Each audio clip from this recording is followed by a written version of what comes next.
Pananagutin ng Philippine Overseas Employment Administration o POEA ang recruitment agency ng 13 Pinoy seaman na inabuso raw at hindi pinasweldo ng kanilang mga amo. Sa News 5 humingi ng tulong ang mga tripulante na nagpakita pa ng video ng pagmamaltrato habang nasa barko sila. Narito po ang huling bahagi ng aming eksklusibong report. Pinapakain ng mga tira-tirang galing sa basurahan at pinainom ng kalawanging tubig mula sa makina ng barko. Ginugulpe at sinasaksak pa raw ng kanilang amo.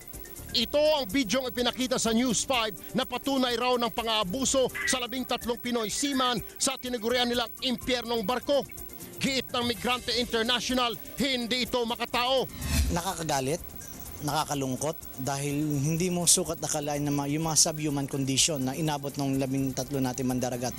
Nakatakas sa mga Pinoy na tripulante nang dumaong sa Singapore ang kanilang barkong pag-aari ng mga Taiwanese at Indonesian.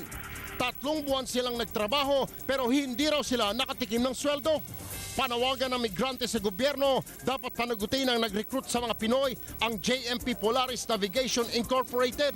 Tingin namin, ang nararapat na hindi pinagtatagal itong mga ganitong klaseng manning agency na nagbibiktima pa ng ating mga kababayan. Dapat may gawin at may managot sa nangyaring ito. Sinamahan ng News 5 ang mga seaman sa POEA. Agad namang nangako ang ahensya, hahabulin nila ang recruiter at maging ang mga dayuhang employer. Pwede po tayo mag-recommend ng order of preventive suspension against the agency para hindi muna sila makapag-process ng mga manggagawang papunta doon. Siniguro rin ng ahensya maibibigay ang nararapat na sahod sa mga seaman. Hindi lahat ng pagigipagsapalaran sa ibang bansa ay nauwi sa magandang kinabukasan. Sa sinapit ng 13 seaman na ito, lumalabas na ang pangingibang bansa ay minsan nauwi sa wala at kung minsan pa'y kamatayan. Erwin Tulfo, News 5.